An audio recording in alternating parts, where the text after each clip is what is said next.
Hello student, स्वागत है आपका आईसीटी वर्चुअल क्लासेस में। मैं हूं कविता, आपकी बायो टीचर। उम्मीद करती हूँ आप सभी अच्छे होंगे और स्वस्थ होंगे। क्लास कंटिन्यू करेंगे अपने क्वेश्चन पेपर को, जिसमें हम देख रहे थे 2024 का क्वेश्चन पेपर।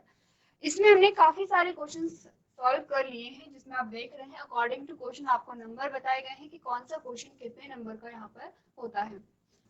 लास्ट जो हमने क्वेश्चन यहाँ पर सॉल्व किया था, उसमें हमने बात की थी यहाँ पर मानव इंसुलिन में। आपने कहा जो मानव इंसुलिन है उसमें पेप्टाइड सी की भूमिका लिखी, आपको बताना था कि जो सी पेप्टाइड है उसकी क्या भूमिका है। इसी के साथ हमने डिस्कस किया था यहाँ पर इंसुलिन का स्ट्रक्चर, उसमें कितने पेप्टाइड आपको देखने को मिलते हैं, जिसमें आपने बोला ए, बी और सी देखने को मिलता है। अगर हम मेच्योर इंसुलिन की बात करें तो हमने कहा जो पेप्टाइड सी है वो मेच्योर इंसुलिन में आपको दिखाई नहीं देता है। ठीक है, क्लियर है? यहाँ तक की बातें क्लियर है तो आगे बढ़ते हैं। और आगे अब हमारे पास जो क्वेश्चन आता है उसमें हमसे पूछा गया था, ये क्वेश्चन आपको घर के लिए दिया गया था, जिसमें हमसे कहा गया था ग्रीन हाउस प्रभाव के कारणों का उल्लेख कीजिए। आपको बताना है ग्रीन हाउस इफेक्ट के रीजन क्या होते हैं। इसी के साथ आप देख रहे हैं आपको अथवा में एक क्वेश्चन दिया गया है, जिसमें आपको दो ऑप्शन दिए गए हैं। ऑप्शन यानी कि दो आपको क्या दिए गए हैं, यहाँ पे दो पार्ट दिए गए हैं, ऑप्शन नहीं है, दो पार्ट दिए गए हैं इस क्वेश्चन के। और उसमें आपको क्या करना है, टिप्पणी करनी है इन पर, यानी कि शॉर्ट नोट्स आपको लिखने हैं। अब यहाँ पर आप देखिए, एक ऑप्शन में आपको रेडियो एक्टिव वेस्ट के बारे में बोलना है और एक के बारे में आपको चिपको आंदोलन के बारे में लिखना है। दोनों एक एक नंबर के यहाँ पर होंगे, तो आपको ध्यान क्या देना है, अगर आप ऊपर वाले क्वेश्चन को सॉल्व कर रहे होंगे, अगर आप ऊपर वाले क्वेश्चन को सॉल्व करेंगे तो आप क्या करेंगे, दो नंबर के क्वेश्चन के अकॉर्डिंग अपना आंसर यहाँ पर लिखेंगे। ठीक है, यानी कि आपको थोड़ा सा वहां पर लेंथी क्वेश्चन लिखना पड़ेगा। अगर आप सेकंड में, यानी कि आपको दोनों में से सिर्फ एक क्वेश्चन सॉल्व करना है, अगर आप नीचे वाले क्वेश्चन को सॉल्व करेंगे जिसमें एक नंबर का ये आता है और एक नंबर का ये आता है, ठीक है, तो दोनों में से आपको करना क्या है, आपको एक एक नंबर के हिसाब से यहाँ पर अपना आंसर लिखना है। क्लियर है? क्योंकि हम पेपर सॉल्व कर रहे हैं तो इसीलिए हम थोड़ा सा डिटेल में जानेंगे, चाहे आप ग्रीन हाउस इफेक्ट के बारे में बात कर रहे हो या रेडियो एक्टिव वेस्ट के बारे में बात कर रहे हो, थोड़ा सा अच्छे से जानेंगे। ग्रीन हाउस इफेक्ट के कारणों का उल्लेख करना है। सबसे पहले आप देखेंगे कि यहाँ पे causes of green house effect, green house effect के क्या कॉज होते हैं। अगर मैं कहूँ ग्रीन हाउस इफेक्ट होता क्या है, इन शॉर्ट अगर हम बात करें ग्रीन हाउस इफेक्ट की, आपने कहा कि जो यहाँ पर जो अर्थ है, अर्थ का जो टेम्परेचर दिन ब दिन बढ़ता चला जा रहा है, इसी को हम क्या कह रहे हैं, ग्रीन हाउस इफेक्ट कह रहे हैं। क्या कॉज हो सकते हैं इसके, क्या रीजन हो सकते हैं? देखिए, रीजन वही होते हैं जो आप सब चीजों में पढ़ते हैं, जैसे कि हम पढ़ते हैं डिफॉरेस्टेशन हम लोग कर रहे हैं, जैसे कि जो इंडस्ट्री है तो डे बाय डे इंडस्ट्रीज का फॉर्मेशन यहाँ पर हो रहा है, उसके लिए जो आपकी जो भूमि है, जो मिट्टी वाली भूमि है, उसे क्या करें, सीमेंटेड जो वहाँ पे जगह है उसमें कन्वर्ट कर रहे हैं। तो ये सारे क्या आते हैं, रीजंस आते हैं जो हम बचपन से पढ़ते हैं। एक बार हम रीड कर लेते हैं क्या क्या कॉजेस हमारे पास आते हैं। आपने कहा the following are the factor that are responsible for the causes of green house effect. क्या क्या कॉज होते हैं? सबसे पहले डिफॉरेस्टेशन आया है। डिफॉरेस्टेशन का मतलब होता है जंगलों का कटाव। अब एक छोटी सी बात है, आपको अगर चीजें देखिए, हमें क्या करना है, चीजों को रटना नहीं है, हमें चीजों को समझना है, हमें क्या करना है, एनालाइज करना है चीजों को। आप लोग यहाँ पर फील कर सकते हैं, आप क्या जाएंगे, कहीं पर रोड है, रोड और जहाँ पर आपको दुकानें दिखाई देती हैं, तो वहाँ पे रोड और दुकानें जहाँ पे, यानी कि हम कह सकते हैं कि आप मार्केट साइड में अगर खड़े हो जाते हैं तो आप वहां पर फील कीजिए कि वहां का टेम्परेचर कितना होगा। फिर आप क्या करेंगे, किसी ऐसी जगह पे जाइए जहां पर पेड़ की छाव होगी या पेड़ वहां पे अच्छे होंगे। ठीक है, तो आप अगर दोनों जगह का टेम्परेचर देखेंगे तो वहां पे टेम्परेचर में आपको बहुत क्लियर डिफरेंस देखने को मिलेगा। आप देखेंगे जहां पर आपको सिर्फ सीमेंटेड एरिया दिखाया गया, सीमेंटेड एरिया था या वहां पर पेड़ नहीं थे, क्योंकि अगर रोड होगी, दुकानें होंगी, वहां पे घर होंगे, तो ऑब्वियस सी बात है कि वहां पर पेड़ों की संख्या या तो नहीं होगी या तो बहुत कम होगी। आप देखते कि जहां पर पेड़ नहीं थे वहां का टेम्परेचर और जहां पर खूब अच्छे से पेड़ थे वहां का टेम्परेचर, दोनों में डिफरेंस होता है और आपको बहुत इजीली वो ये जो डिफरेंस है वो फील हो जाता है। अभी भी आप क्या कर सकते हैं, आप जैसे रोड पर चल रहे हैं, आप एक ऐसी जगह खड़े हो जाइए जहां पर रोड में आसपास कोई भी पेड़ नहीं है, या फिर आप रोड में वहां पर खड़े हो जाइए जहां पर पेड़ है, पेड़ की छांव है। आप देखेंगे पेड़ की छांव में आपको बहुत ज्यादा ठंडा फील होता है। यहाँ पर क्या है, जो हम पेड़ होते हैं, दो रीजन से यहाँ पर होते हैं कि जो पेड़ों की वजह से जो टेम्परेचर है वो कंट्रोल होता है। सबसे पहला रीजन तो ये है कि जो पेड़ होते हैं उनमें फोटोसिंथेसिस की प्रोसेस चलेगी।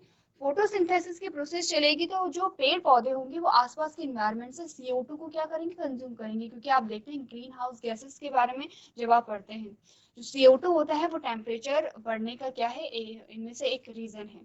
ठीक है, तो हमने कहा कि ये क्या करेगा, जो पेड़ पौधे होते हैं वो आसपास के एनवायरनमेंट से CO2 यानी कार्बन डाइऑक्साइड को कंज्यूम करते हैं, पहला रीजन। सेकेंड, ये ट्रांसपिरेशन भी करते रहते हैं। ट्रांसपिरेशन क्या होता है, वास्पोसर्जन जिसे हम कहते हैं, यानी कि जो पानी है, जो एक्स्ट्रा वाटर होता है वो प्लांट से वेपर की फॉर्म में निकलता रहता है। तो ये क्या करेगा, पेड़ के चारों ओर ये जो वातावरण होगा ये ठंडा इसीलिए होता है।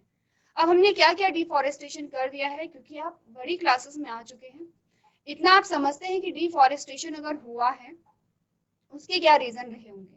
ठीक है, अलग अलग रीजन हो सकते हैं जो आप छोटी क्लासेस में पढ़ते हैं, या आप लोग खुद से करेंगे। अगर आपको आता है अच्छी बात है, एक बार आप लोग क्या करेंगे, रीड कर लेंगे डिफॉरेस्टेशन के क्या क्या रीजन हम देखते हैं। डिफॉरेस्टेशन हमने करा दिया है तो अब हम क्या करेंगे, पेड़ पौधे नहीं है, पेड़ पौधे नहीं है तो अब क्या है, जो CO2 वो कंज्यूम कर रहा था वो CO2 कंज्यूम नहीं हो रही है, ट्रांसपिरेशन की प्रोसेस नहीं हो रही है, ऑक्सीजन का लेवल कम हो गया है, वाटर साइकिल इससे इफेक्ट हो गई है। तो ये सारे क्या हो जाते हैं, आपके पास परिणाम देखने को मिलते हैं। आपने कहा deforestation, this is considered to be one of the most responsible factor for the cause of greenhouse effect। आपने कहा ग्रीन हाउस इफेक्ट के सबसे मुख्य कारणों में से एक है जंगलों का कटाव। ठीक है, क्लियर इतनी बातें। This is due to the reduction in the release of oxygen and absorption of carbon dioxide by the plants।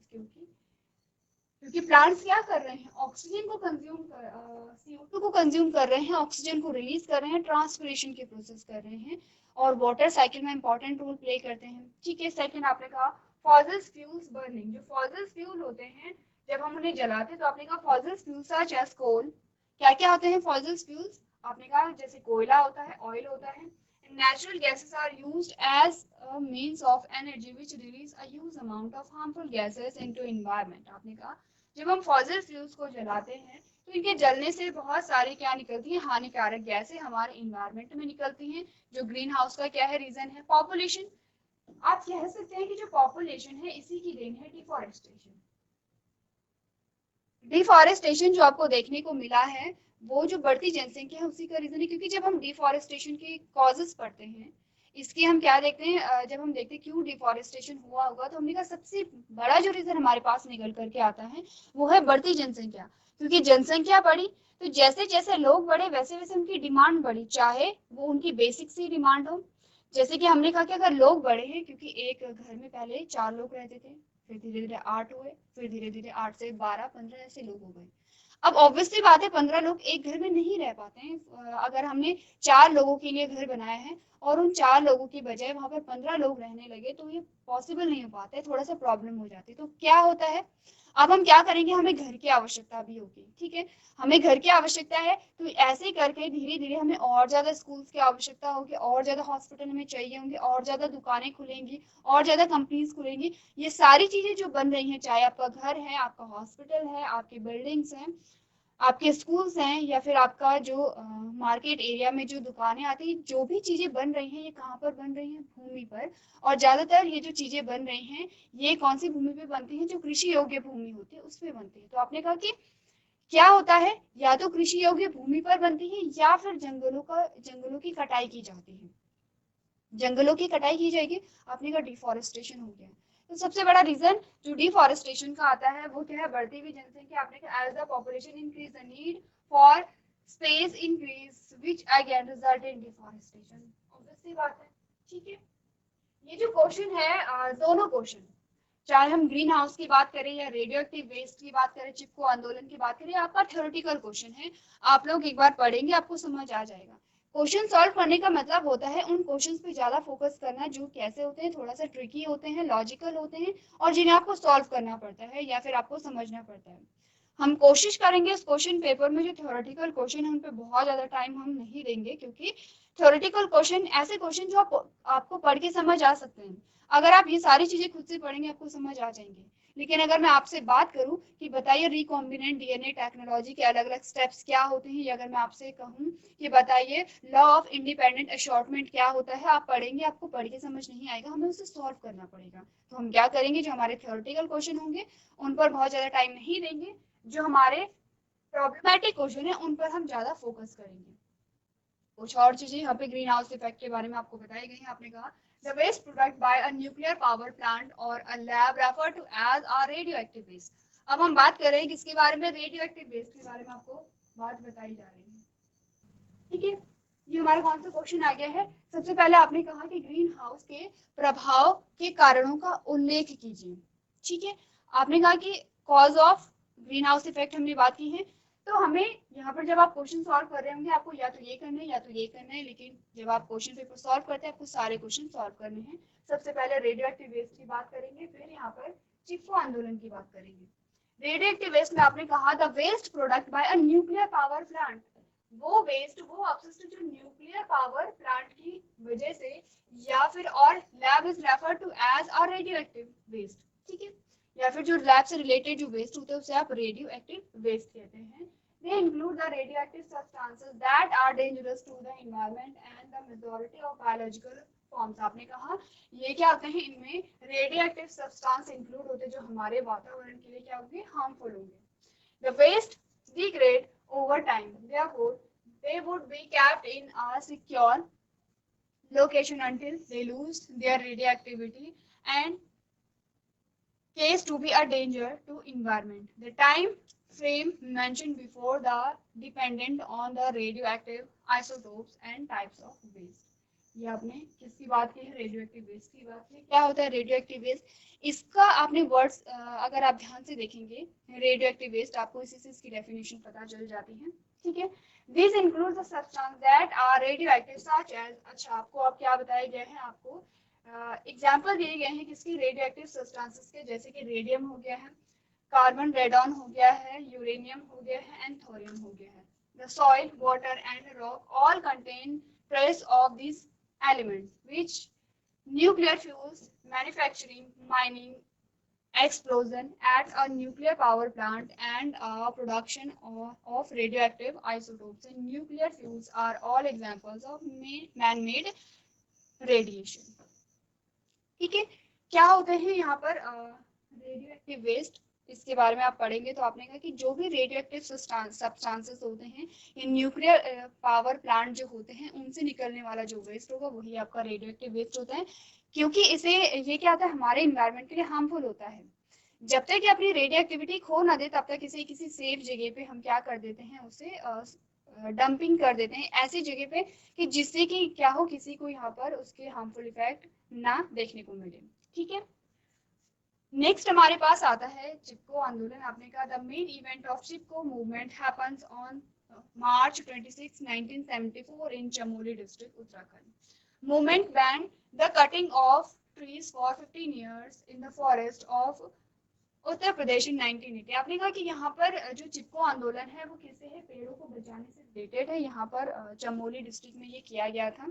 यहाँ पर पेड़ों को बचाने के लिए जो वहाँ की महिलाएं थी वो पेड़ों पर क्या हो गई थी, चिपक गई थी कि यहाँ पर पेड़ों की कटाई नहीं होगी, इसीलिए इसका नाम क्या रखा गया है, चिपको आंदोलन रखा गया है।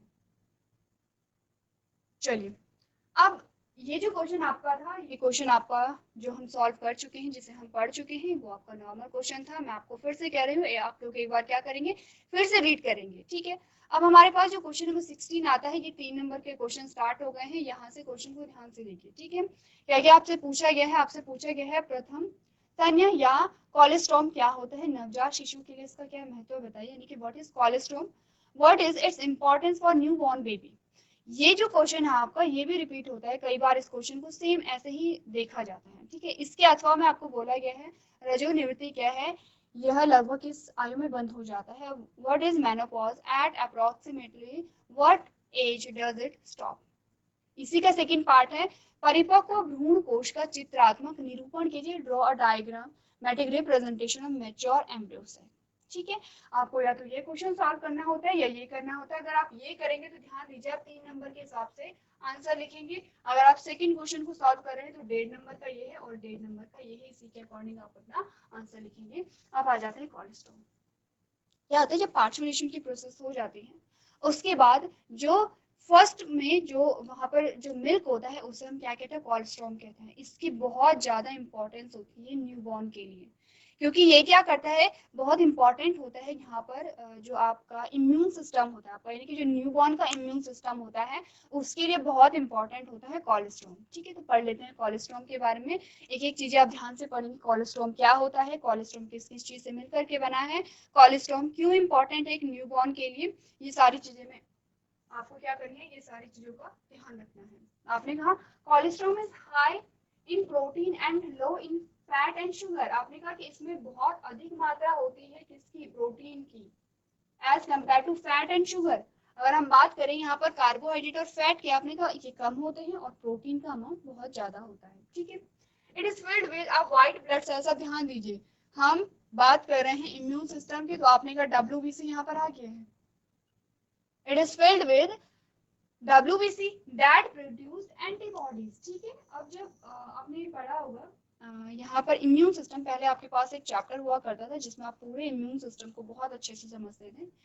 इम्यून सिस्टम जो है आपका, आप देखते हैं कि इम्यून सिस्टम को जब आप पढ़ते हैं अलग अलग सेल से मिलकर के बना होता है, अलग अलग पार्ट्स के बारे में आप बात करते हैं। इसमें हम कहते हैं कि जो इम्यूनिटी होती है वो दो प्रकार की होती है, एक होती है इनेट इम्यूनिटी और एक होती है एक्वायर्ड इम्यूनिटी। इनेट यानी कि जो जन्मजात होती है, जो जन्म से आपको मिलती है या फिर जो आपके पेरेंट्स से आपको मिलती है। एक्वायर्ड इम्यूनिटी का मतलब होता है कि जैसे जैसे आप बड़े होते हैं वैसे वैसे आपकी बॉडी अडॉप्ट करती है और एक्वायर करती है एक इम्यूनिटी को। अगर मैं आपसे कहूं यहाँ पर हम किस प्रकार की इम्यूनिटी की बात कर रहे हैं, अगर हम बात कर रहे हैं किसके बारे में, कोलेस्ट्रॉल के बारे में, तो हम WBC की बात कर रहे हैं। तो क्या WBC हमारे बॉडी में पहले से प्रेजेंट होता है? ऑफ कोर्स, क्योंकि WBC है पार्ट किसका, ब्लड का। और आपने कहा कि जो ब्लड है वो हमारा, जब हम हमारी बॉडी का फॉर्मेशन होता है, जब हमारा डेवलपमेंट हो रहा होता है वूम में, तभी वहां पर क्या होता है, ब्लड का फॉर्मेशन भी हो जाता है। तो हम कह सकते हैं कि हम बात कर रहे हैं इनेट इम्यूनिटी के बारे में। ठीक है, इनेट इम्यूनिटी यानी कि हम WBC की बात करें जो एंटीबॉडीज का फॉर्मेशन करती है। अब एंटीबॉडीज क्या होती हैं, दो चीजें होती हैं, एंटीजन और एंटीबॉडीज। एंटीजन होते हैं एज अ नेम प्लेट काम करते हैं आइडेंटिफाई करने के लिए, किसी भी सेल्स को आइडेंटिफाई करना है, हर एक सेल्स पे लगे होते हैं एंटीजन जो कि उस सेल की आइडेंटिटी को बताते हैं।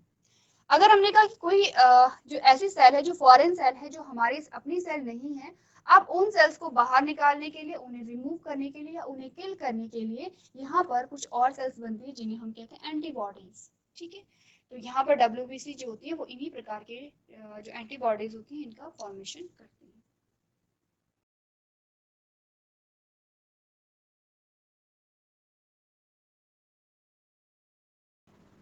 चलिए, तो हमने बात की है यहाँ पर, हमने कहा जो कोलेस्ट्रॉल होता है उसमें क्या क्या चीजें होती हैं। आपने कहा प्रोटीन हाई अमाउंट में होगा और WBC होती है। These antibodies strength your bodies immune system. आपने कहा कि ये जो एंटीबॉडीज होती हैं ये क्या प्रोवाइड कराती है, स्ट्रेंथ प्रोवाइड कराती हैं आपके इम्यून सिस्टम को, प्रोटेक्टिंग हिम और हर फ्रॉम इन्फेक्शन। आपने कहा जो न्यू बॉर्न होता है, ठीक है, cholesterol is highly concentrated and nutrient dense even in tiny doses. आपने कहा कि जो कोलेस्ट्रॉल होता है उसकी बहुत कम अमाउंट में भी बहुत न्यूट्रिएंट आपको देखने को मिलता है। So your babies tummy doesn't need a lot to reap its benefits। आपने कहा कि यहाँ पर क्या आते हैं, अभी तक आप कोलेस्ट्रॉल को क्या समझे, आपने कहा आफ्टर पार्चुलेशन यहाँ पर जो फर्स्ट मिल्क होता है उसे हम कोलेस्ट्रॉल कहते हैं, क्योंकि उसमें बहुत सारे प्रोटीन होते हैं, WBC होता है, बहुत सारी एंटीबॉडीज आपको देखने को मिलती है जो कि इम्यून सिस्टम के लिए बहुत इंपॉर्टेंट होती हैं। इसीलिए कोलेस्ट्रॉल क्या होता है किसी भी न्यू बॉर्न के लिए बहुत ज्यादा इंपॉर्टेंट हुआ, क्योंकि वो अभी अभी उसका बॉर्न हुआ है तो उसका इम्यून सिस्टम इतना स्ट्रांग नहीं होता है कि वो इन्फेक्शन से लड़ सके। ठीक है, अब हमने कहा what kinds of nutrients found in cholesterol. There are three different stages of breast milk: cholesterol, transitional milk and mature milk। आपने कहा कि जब पार्चुलेशन होता है तीन तरीके के मिल्क के बारे में हम बात करते हैं। ठीक है, कौन कौन से वो होते हैं, सबसे पहले कोलेस्ट्रॉल जो आप पढ़ चुके हैं, आपने कहा your first milk that last between 2 and 4 days after birth, आपने कहा आफ्टर बर्थ 2 to 4 days का जो मिल्क होता है उसे आप कोलेस्ट्रॉम कहेंगे, जिसकी इंपॉर्टेंस के बारे में हम बात कर रहे हैं। ट्रांजिशनल मिल्क जो होता है वो होता है begin approximately 4 days after the birth and last about the 2 weeks। आपने कहा कि 4 दिन से लेकर के 4 हफ्तों तक का जो यहाँ पर सिक्रीशन होगा उसे आप ट्रांजिशनल मिल्क कहेंगे। मैच्योर मिल्क आप समझते हैं, milk that lasts from approximately 40 days after the birth until you are done producing milk। Last को हम क्या कहेंगे, मैच्योर मिल्क कहेंगे। इसमें से सबसे इम्पोर्टेंट जो होगा वो होगा कोलेस्ट्रॉल, जिसके बारे में हम बात कर रहे हैं। अब हमारे पास यहाँ पर जो हेडिंग आती है, what kind of nutrients are in cholesterol. ठीक है, ये जो हेडिंग है इसे आगे जाके पढ़ेंगे कि किस प्रकार के पोषक तत्व कोलेस्ट्रॉल में पाए जाते हैं, इसके बारे में हमें बात करनी है। ठीक है, क्यों इंपॉर्टेंट है ये हमने जान लिया है। अब ये भी जान लेते हैं कि क्या क्या इंपॉर्टेंट है इसमें। आपने कहा cholesterol is rich in nutrients that protect the and nourish your baby, unlike anything else it's made up of things like, आपने कहा कि जो कोलेस्ट्रॉल होता है वो निम्नलिखित चीजों से मिलकर के बना होता है, जैसे कि इम्यूनोग्लोबुलिन एंड एंटीबॉडी। अब इम्यूनोग्लोबुलिन के बारे में तब पढ़ते हैं आप जब आप बात कर रहे होते हैं इम्यून सिस्टम के बारे में। ठीक है, अगर आपको क्यूरियोसिटी है जाने की तो एक बार आप लोग सर्च करके देख सकते हैं, या फिर किसी के पास पुरानी अगर बुक्स है तो उसमें आप इम्यूनोग्लोबुलिन के बारे में पढ़ सकते हैं। लैक्टोफेरिन, लैक्टोफेरिन क्या होता है, ये क्या है, इम्यूनोग्लोबुलिन क्या है, एक एंटीबॉडी है। एंटीबॉडी के बारे में हमने बोला है, एंटीजन एंटीबॉडी दो चीजें होती हैं। एंटीजन क्या होता है, किसी भी सेल को रिकॉग्नाइज करने के लिए एज अ नेम प्लेट आप उसे क्या कर सकते हैं, कंसिडर कर सकते हैं, किसी भी सेल को पहचाने, क्योंकि हर एक सेल के पास एंटीजन होता है। ठीक है, अब उस एंटीजन को पहचाना जाता है हमारे इम्यून सिस्टम के द्वारा। अगर हमें ये मिले कि हमारी बॉडी में किसी दूसरे जीव की सेल आ गई है, फॉर एग्जाम्पल हमारी बॉडी में कोई पैथोजन आ गया है, पैथोजन क्या आते हैं, डिजीज कॉजिंग माइक्रोब्स, कोई भी हो सकता है, जैसे कि हमने कहा कोई बैक्टीरिया आ गया है, कोई वायरस हमारी बॉडी में आ गया है। अब ये फॉरेन सेल है तो हमारे इम्यून सिस्टम इसे पहचान लेगा, कैसे, एंटीजन से। इसको डिस्ट्रॉय करने के लिए अब कुछ यहाँ पर चीजें सीक्रेट होंगी जिसे हम एंटीबॉडी कहते हैं, तो ये वही एंटीबॉडी है।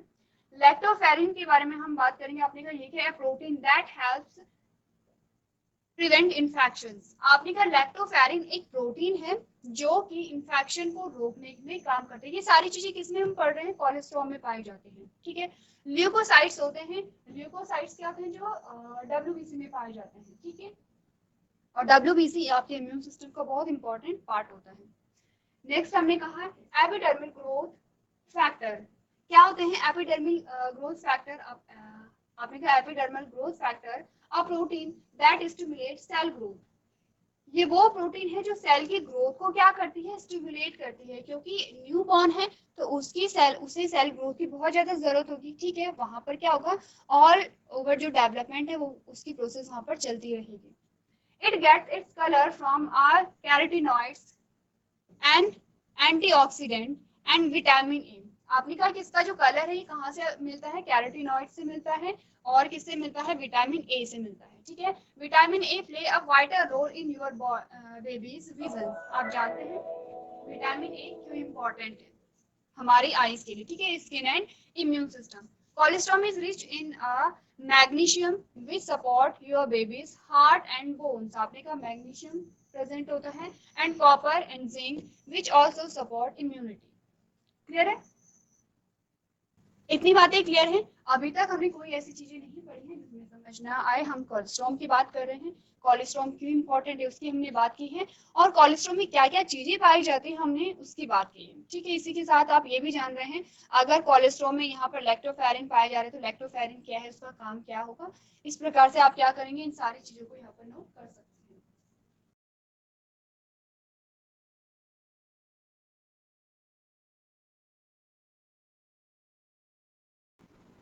चलिए, तो इस क्वेश्चन का जो सेकंड पार्ट है उसे देख लेते हैं। सेकंड पार्ट में आपसे क्या पूछा गया था, आपको सबसे पहले बताना है कि जो रजोनिवृत्ति है वो क्या है, व्हाट इज मेनोपॉज।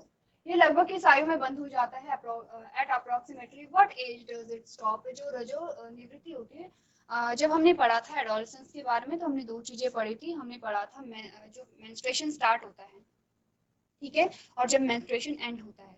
उसमें से हमने एक चीज पढ़ी थी मेनोपॉज, एक हमने पढ़ा था मीनार्क। मीनार्क होता है जो फर्स्ट मेंस्ट्रुएशन होती है, जो आपका मेनोपॉज होता है वो होती है लास्ट जो आपका मेनोपॉज होता है, यानी कि जो उसके बाद जो लास्ट जो आपका क्या होगा मेंस्ट्रुएशन होगा, उसके बाद जो मेंस्ट्रुएशन है वो नहीं होगा।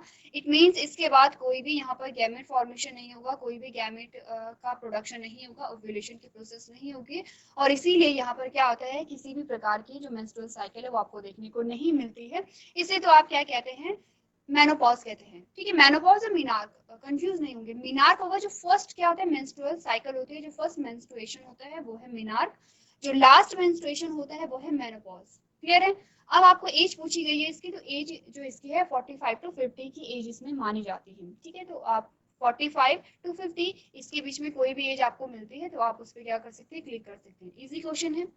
इसी का जो खंड आपके बोला गया है, परिपक्व भ्रूणकोश का चित्रात्मक निरूपण कीजिए, आपको बताना है।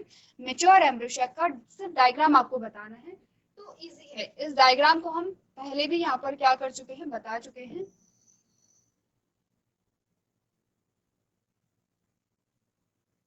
क्या बोला था हमने, 3 जो सेल हैं वो यहाँ पर होती हैं, जिनमें से चलिए एक्सेल को थोड़ा सा अलग कलर से दिखा देते हैं। एक्सेल को ग्रीन कलर से दिखा देते हैं। ठीक है,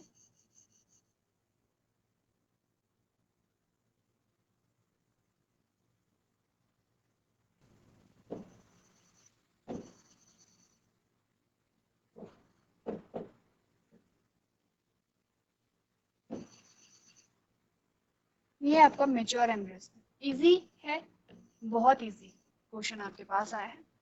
अब सिर्फ आपको एम्ब्रियो बनाना नहीं है, इसकी लेबलिंग करनी है, क्योंकि आपने कहा ये तो है आपकी एक्सेल, जिसे आप क्या कहेंगे, फीमेल गैमेट कहेंगे। ये है आपकी सिनर्जिड, ये है आपके पोलर न्यूक्लियाई, ये है आपकी एंटीपोडल सेल। इसके अलावा कुछ स्ट्रक्चर आपको देखने को मिलते हैं यहाँ पर इस प्रकार से। किसमें देखने को मिल रहे हैं, एंटीपोडल सेल में। इसे हम कहते हैं फिलीफॉर्म apparatus। ठीक है, ये है आपका मैच्योर एम्ब्रियो सेल। कुछ डिफिकल्ट नहीं है इसमें, हम सारी चीजें पढ़ चुके हैं। इसे आप क्या कहते हैं, आपको सेल कितनी दिखाई दे रही है, 1 2 3 4 5 6 7 8। ठीक है, आपको आपने कहा कि यहाँ पर आपको जो सेल्स दिखाई दे रही हैं वो कितनी दिखाई दे रही है, जो न्यूक्लियस दिखाई दे रहे हैं वो कितने न्यूक्लियस दिखाई दे रहे हैं। ठीक है, तो एक नहीं होंगे यहाँ पे, हमने कहा 1 2 3, ये पूरी एक सेल है। ठीक है, यहाँ पर आपको जो दिखाई दे रहे हैं वो पोलर न्यूक्लियाई दिखाई दे रहे हैं। अगर हम इसे सिर्फ इस प्रकार से दिखाएं, अगर हम सिर्फ इस प्रकार से दिखाएं तब आप इसे क्या कर सकते हैं, हमने कहा 3 सेल ये हैं, 3 सेल ये हैं और एक सेल बीच में ये आती है, तो ये क्या है, 7 सेल स्टेज है। अगर हम न्यूक्लियस की बात करें तो न्यूक्लियस इसमें 8 न्यूक्लियस होंगे, 1 2 3 4 5 6, और इस सेल में 2 न्यूक्लियस आपके पास आ रखे, जिसे हम पोलर न्यूक्लियाई कह रहे हैं। ठीक है, इसे एज अ सेल आप नहीं लेंगे, ये क्या होंगे, आपके पोलर न्यूक्लियाई होते हैं। क्लियर है इतनी बात, ये है आपका मैच्योर एम्ब्रियो सेल। इसके बाहर आपने कहा कि क्या क्या होंगे, इंटेगुमेंट की जो लेयर्स होती है वो होती हैं। ठीक है, उसके बाद आपने कहा कि यहाँ पर क्या होगा, माइक्रोपाइल एंड होगा, ये चलाजल एंड होगा। चलाजल एंड किससे अटैच होता है, यहाँ पर क्या होता है, यहाँ पर प्लेसेंटा होता है, ये फ्यूनिकल होगा, यहाँ पर क्या होता है, हाइलम होता है। इस प्रकार से हमने पूरा स्ट्रक्चर पढ़ा था। ठीक है, आपको ये सारी चीजें नहीं बतानी, आपको सिर्फ क्या बताना है, एम्ब्रियो सेल का डायग्राम यहाँ पर बताना है। नेक्स्ट जो क्वेश्चन आता है, क्वेश्चन नंबर 17 है। 3 नंबर के क्वेश्चन अब आपके पास आ गए हैं, इसी के अकॉर्डिंग आप अपना आंसर लिखेंगे। आपने कहा फल मक्खी का वैज्ञानिक नाम लिखिए। मॉर्गन ने अपने प्रयोगों के लिए फल मक्खियों के साथ काम करना क्यों पसंद किया था, कोई 2 उदाहरण बताइए। Write the scientific name of fruit fly. Why did Morgan prefer to work with fruit flies for his experiment? State any 2 reasons. हमने पढ़ा है, जब हम जेनेटिक्स पढ़ रहे थे तो सबसे पहले आपने बात की थी यहाँ पर किसके, मेंडल्स के लॉ की बात की थी। इसी के साथ हमने मॉर्गन्स के एक्सपेरिमेंट पढ़े थे, जिसमें आपने लिंकेज पढ़ा था और क्रॉसिंग ओवर की हमने बात की थी वहां पर। तो आप जानते हैं कि जो मॉर्गन है उसने अपने एक्सपेरिमेंट के लिए किसी लिया था, फ्रूट फ्लाई को लिया था। ठीक है, जैसे कि जब हम किसकी बात करते हैं, यहाँ पर मेंडल की बात करते हैं, तो उन्होंने अपने एक्सपेरिमेंट के लिए मटर को लिया था। वैसे ही यहाँ पर मॉर्गन ने अपने एक्सपेरिमेंट के लिए फ्रूट फ्लाई को लिया था। क्यों लिया था, उसके रीजन आपको बताने हैं, और इसके साथ आपको साइंटिफिक नेम भी इसका बताना है। तो आपको करना क्या है, एक बार आप लोग ये सारी चीजें स्टडी करके आएंगे। और जब हमने बात की थी किसकी, जेनेटिक की, तो हमने साथ ही साथ ये भी डिस्कस किया था कि यहाँ पर जो मॉर्गन है उन्होंने क्यों फ्रूट फ्लाई को अपने एक्सपेरिमेंट के लिए लिया था। ठीक है, इजी पॉइंट्स है, आप लोग क्या करेंगे इसे देखेंगे।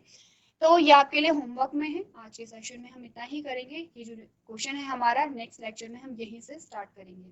तो अभी तक क्लास में बने रहने के लिए आपका धन्यवाद।